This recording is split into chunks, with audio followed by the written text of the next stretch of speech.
Welcome to star 9 news. Kovvur మండలంలోని పెద్దపడుగుపాడులో భారీగా యువత టీడీపీ నాయకులు చెంబేటి పెంచలయ్య అనిల్ ఆధ్వర్యంలో భారీగా యువత టీడీపీలో చేరి పార్టీ కండువ కప్పుకున్నారు. ముందుగా పార్టీలో చేరే యువత కొవ్వూరు రైల్వే రోడ్డు నుండి సాలుచింతల మీదుగా పడగపాడకు బైక్ ర్యాలీని నిర్వహించారు. ఈ కార్యక్రమంలో టీడీపీ నియోజకవర్గ ఇన్ఛార్జ్ పోలంరెడ్డి దినేష్ రెడ్డి పార్టీలోకి ఆహ్వానించారు. ఈ సందర్భంగా మాట్లాడిన ఆయన టీడీపీలో చేరిన ప్రతి యువతకు మంచి స్థానం కల్పించడంతో పాటు వారికి ఉద్యోగాలు కూడా కల్పించేందుకు నారా చంద్రబాబు నాయుడు, లోకేష్ ముందు ఉంటారన్నారు. ఈ ప్రభుత్వంలో యువతకు ఎటువంటి ప్రయోజనం లేకుండా చేసిన ఏకైక ముఖ్యమంత్రి జగన్మోహన్ రెడ్డి అని పేర్కొన్నారు. రాయబోయే ఎన్నికల్లో ప్రజలు యువత బుద్ధి చెప్పేందుకు సిద్ధంగా ఉన్నారని, యువతకు టీడీపీ నేను అన్ని విధాలుగా అండగా ఉంటా అని ఆయన తెలిపారు. ఈ కార్యక్రమంలో టీడీపీ నాయకులు మల్లారెడ్డి, పెంచలయ్య, అనిల్, చైతన్య, మసూద్, నాసిర్, మాజీ సర్పంచ్ వనమ్మ, మాజీ ఎంపీపీ వెంకటరమణమ్మ, బాలరవి, బత్తల రమేష్, అమర్, తను తదితర నాయకులు, కార్యకర్తలు పాల్గొన్నారు.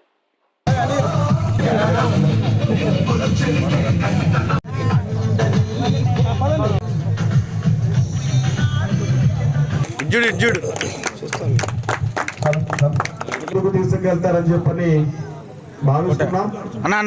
రాబోయే రోజుని ఆశిస్తూ ఉన్నాం.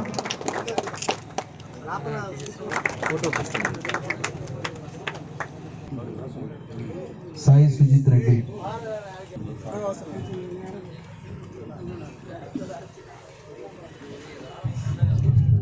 ఐ పుట్టయ్య, వి హరి,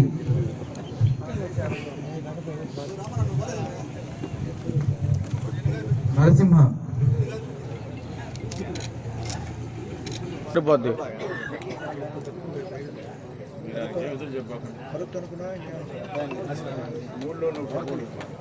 మిగతా చిన్నకి అదేవిధంగా ఖచ్చితంగా గెలిపించుకోవాల్సిన అవసరం ఉంది. ఆ కార్యక్రమాన్ని నిర్వహించినటువంటి తెలుగుదేశం పార్టీ సీనియర్ నాయకులు ప్రజలకి సేవ చేయాలనేటువంటి ఒక దృక్పథంతో ఈరోజు మనందరి ముందుకి రావడం జరిగింది దినేష్ రెడ్డి గారు. మెట్రోపాలిటన్ సిటీస్ లో వ్యాపారాలు ఇవన్నిటిని కూడా దగ్గర పెట్టుకొని వేల కోట్ల రూపాయల ఆస్తులున్నా కానీ సర్వీస్ అనేటువంటి ఒక చిన్న పిచ్చితోటే అందరి ముందుకు రావడం జరిగింది. ఆయన్ని మనందరూ కూడా ఆశీర్వదించాల్సినటువంటిది ఎంతైనా అవసరం ఉంది. మన కోవూరు నియోజకవర్గ శాసనసభ్యులు ఏ విధంగా ఎంతకాలం పనిచేశారో, ఇప్పుడు ఇన్ని సంవత్సరాల నుంచి ఏ విధంగా ఉన్నారో, ఇప్పుడు ఏ విధంగా ఉన్నారో మనందరికీ కళ్ళకు కొట్టించినట్టు తెలుపుతూ ఉంది. ఒకరిని విమర్శించే పరిస్థితి కానే కాదు. మనం రాబోయే రోజుల్లో ప్రజలకు ఏం చేస్తాం, ఎట్లా చేస్తాం, మనల్ని నమ్ముకున్నటువంటి కాలేజీలకు వెళ్ళారు, యూనివర్సిటీలోకి వెళ్ళి మీరందరూ నాకు అవకాశం కల్పించండి. నారా చంద్రబాబు గారు ప్రభుత్వ ఉద్యోగాలు కల్పించట్లేదు, పరిశ్రమలు తీసుకురావట్లేదు అని చెప్పి మాయం చెప్పి మోసం చెప్పి యువతని మోసం చేశారు పెద్ద ఎత్తున. ఆ రోజున వాస్తవంగా 2019 సంవత్సరంలో మన జగన్మోహన్ రెడ్డి గారికి అండగా నిలిచింది యువతనే. పెద్ద ఎత్తున తెలుగుదేశం పార్టీలో 20% యువత ఉంటే 80% యువత ఆ రోజున జగన్మోహన్ రెడ్డి వెంట నడిచి ఆయనకు అవకాశం కల్పించాడు. ఆయన చెప్పిన ప్రతి మాటని నమ్మే మనం. అధికారం చేపట్టిన తర్వాత ఆయన ఎన్నో మాటలు చెప్పాడు. ఉదాహరణకి మీకు చెప్తాను, ప్రభుత్వంలో 2,45,000 ఉద్యోగాలు ప్రభుత్వ ఉద్యోగాలు ఖాళీలు ఉన్నాయి, నారా చంద్రబాబు గారు భర్తీ చేయట్లేదు అని చెప్పి అన్నాడు. నేను రాగానే మొదటి సంతకం నేను దాని మీద పెడతాను, మీకు 2,45,000 ఉద్యోగాలు కల్పిస్తాను. మొదటి సంవత్సరం గడిచిపోయింది, 2వ సంవత్సరం గడిచిపోయింది, 3వ సంవత్సరం గడిచిపోయి వాళ్ళ ఆఖరి సంవత్సరం 5వ సంవత్సరంలో వచ్చేసాం.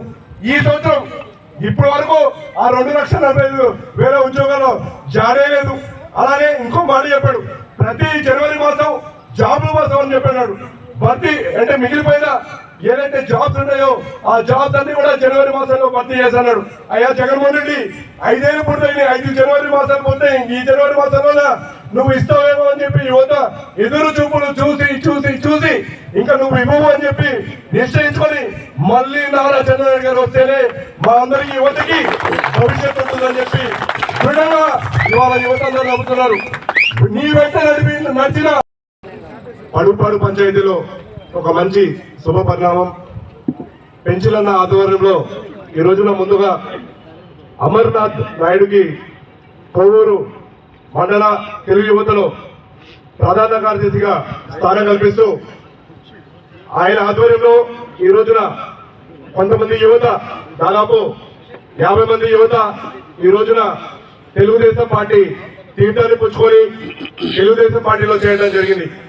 వాళ్ళందరూ కూడా పేరు పేరున మీ అందరికీ కృతజ్ఞతలు తెలియజేస్తూ మిమ్మల్ని అందరినీ తెలుగుదేశం పార్టీలోకి స్వాగతం పలుకుతున్నాం. ఇక నుంచి మీరందరూ కూడా తెలుగుదేశం పార్టీ కార్యకర్తలుగా తెలుగుదేశం పార్టీ అధినేత నారా చంద్రబాబు గారు మనకి ఏదైతే దిశానిర్దేశం చేస్తున్నారో దాని మెసేజ్ ని మన ప్రజల్లోకి తీసుకెళ్తూ ప్రజల్లోకి తెలుగుదేశం పార్టీ బలాన్ని గట్టిగా మన ఘనమై వినిపించాలని చెప్పి మీ అందరూ కూడా నేను కోరుకుంటాను. ఇవాళ యువత పెద్దపీట వేసి మన గతంలో చూసాం నారా చంద్రబాబు గారు యువతకు ఎంత పెద్ద పీట వేశారు. ఆ రోజున సామాన్య మధ్యతరగతి తరగతి కుటుంబాల్లో పుట్టిన మనమందరం కూడా ఐటీ ఉద్యోగాలు కల్పించి లక్షల జీతాలు కలిగేలాగా అందరూ ఇవాళ అమెరికాకి వెళ్ళి కోట్ల రూపాయలు సంపాదిస్తున్నట్టే